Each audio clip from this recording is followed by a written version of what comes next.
Hello friends, a very warm welcome to UnSarkari. I am Vikas Bhardwaj. Continuing our understanding of theory and practice of democracy. Why it is so important? Because it is crucially linked with General Studies paper 2 and it is also integral part of PSIR.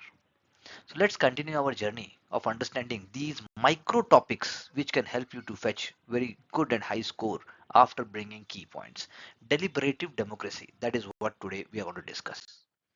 So deliberative democracy is a theory of democracy. It's a theory of democracy. But then deliberative is the key word here. That means informed and inclusive public deliberation. That means public must be sensitized, must be capable, must be enabled enough that it is able to make some contribution towards democracy. So it is going beyond elected representatives, and it is focusing upon citizens' active participation in shaping policies.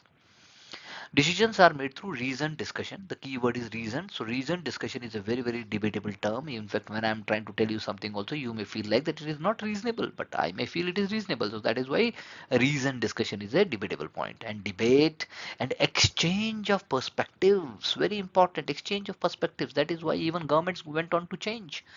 Think of some big examples, like if a government at center is talking something, then after 5 years it may be fructifying, or maybe after 10 years also. A very common example which you can write in an examination is the 73rd Constitutional Amendment Act of Gram Sabha. But my question to you is that can Gram Sabha truly represent the voice of people, or do they risk being dominated by the local elites? Think about UP, think about Bihar elections, think about Haryana, and frame your answer. Similarly, why deliberative democracy is so important? Why? Because it is in response to the limitations. It is the limitations of representative democracy. Representative democracy is imposing certain limitations, because representative democracy may be not able to really do justice only through representation. That is why decisions reflects interest and values of citizens. It is a kind of a nudging for representative democracy, and it encourages direct and participatory democracy. There are different tools, as I told you.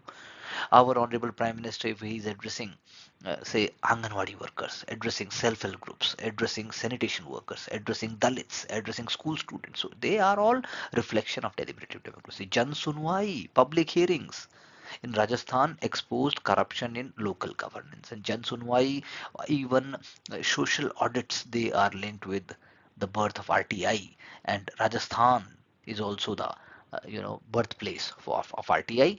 And secondly, even public hearings is a very important tool. So my question to you is, would India's democracy be stronger if public hearings were made mandatory? Do you want to make it mandatory for all major policies? And if you really want to make it mandatory also, please do write what kind of SOP, standard operating procedure, you would like to follow.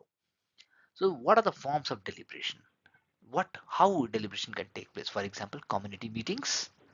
So at the community level, by panchayat, and in the tier 1, tier 2, tier 3 cities, there are councils, municipal councils, and then you have other forums also.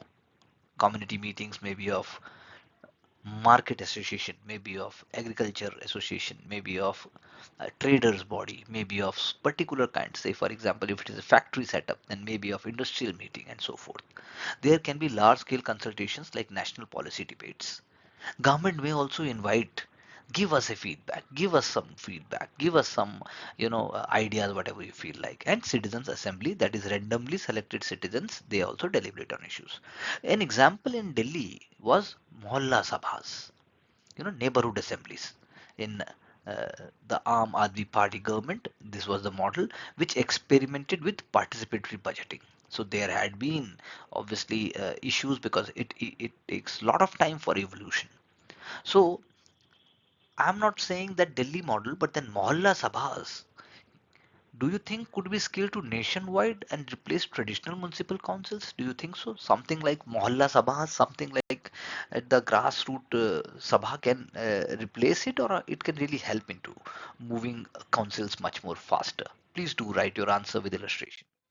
Types of deliberative democracy, when we say these are elitist deliberation, like in legislatures or in councils, in courts, when the court also give their opinions and nudge the government, and also they come out with the judgments, and expert bodies like FICCI, SOCHAM, and then you have Niti Aayog. Populist deliberations is, it is going to help citizens empowered to deliberate. There are TV forums, there are debates during important occasions, and there are, social media is also a very important tool. And deliberative opinion pools, it also distill authentic public opinion. So very very important, but very very sensitive tools are there. So Law Commission of India, it consults experts from different sections of society, including females. People's movements like Uttarakhand state formation, they also reflect populist deliberation. So my question to you is, which is more reliable in India? Expert committees or grassroots movements? You have to critically examine. Do not go for only one element. Please try to think where both are actually feasible in certain way or another. So what are the key features of deliberative democracy? Inclusivity, that also you can mark in multiple choice questions. It has got reasoned discussion because evidence based arguments are there. Equality of participation is there. That is why it is minimizing power imbalances. I'm not saying that there are no imbalances, there are no injustices, but then the stark inequality may be getting little down. There is a respectful dialogue because it is avoiding personal attacks that must happen, and deliberative capacity, that is access to information, skills, and resources, another very key important point. That's why I told you, whether it is about skill development, whether it is about employment, everywhere these elements can help. Right to Information Act 2005 empowers citizen with data for informed deliberation. Informed deliberation is the key word here. Now we have to see the journey of RTI because it has marked 20 years in 2025. Does access to information automatically lead to better deliberation? If I am going to give access to the people of certain information, government schemes, then automatically it will be leading to better deliberation. Or civic education is equally vital. What is civic education? So I'm going to make sure that nobody is spitting uh, uh, pan or spitting on the walls of Delhi Metro or Mumbai Metro. Civic education is that you are not littering street, you are not throwing garbage, you are not polluting the river, you are not polluting heritage trail in Himalayan park, you're not polluting sand dunes. Are we really doing so? Civic education is that you're not abusing someone on the street by unfair and loud means. So that's how it is. Now, what are the benefits? The benefits are better decision making, informed, reasoned, and inclusive. That is very much possible because since 1950, India had taken up these kind of tools, and there is greater civic engagement because citizens feel the ownership. They feel like they are running their own lives. Social cohesion and trust also increases because our uh, culture is so diverse, so amazing, and so comprehensive. There are so many groups all across India. For example, NEP came into picture, National Education Policy came into picture only with the deliberation and also discussion. Swachh Bharat Abhiyan, it gained traction through deliberative campaigns at the community level. That's how it is. But my again question to you is, can deliberative democracy solve India's trust deficit between citizens and politicians? How? Give me solutions. Now, what are the limitations? Because it is so time consuming, it is so resource intensive. Biscuit chai nahi. There are so much resource investment which goes into these discussions and these areas. Similarly, it is very very difficult to ensure that all voices are heard. All voices are heard. It is very difficult in reality.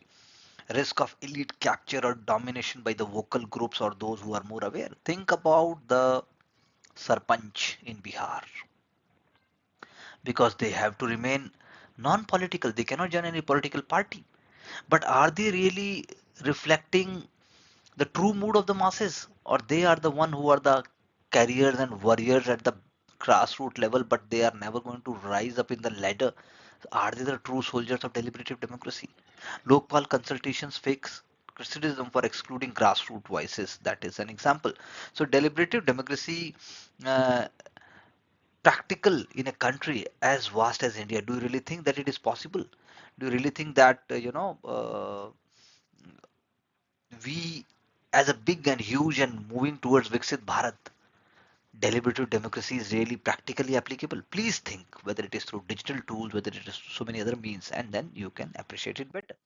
So what we can conclude, it deepens democratic practice, it balances representative institutions, and it ensures citizen participation, inclusive, reasoned, and participatory governance. So the constitution vision of we the people, that's how our preamble starts. It aligns with deliberative ideals. So India, do you think it can become a global model of deliberative democracy if it institutionalizes citizen assemblies? That means rather than bringing any new laws, but it pump in more money, pump in more confidence. It break the, it break the chains of political corruption. It breaks the chain of dynastic politics. It break the chains of, self-serving and self-interested politicians and bureaucratic system. Then we can say institutionalized citizen assemblies is definitely possible. So thank you very much for understanding this important concept. And in a quick way, you have to make your own notes, revise it, and try to bring very important key understanding in your answers, because that will be a short way towards success. See you in the next lecture. Thank you very much.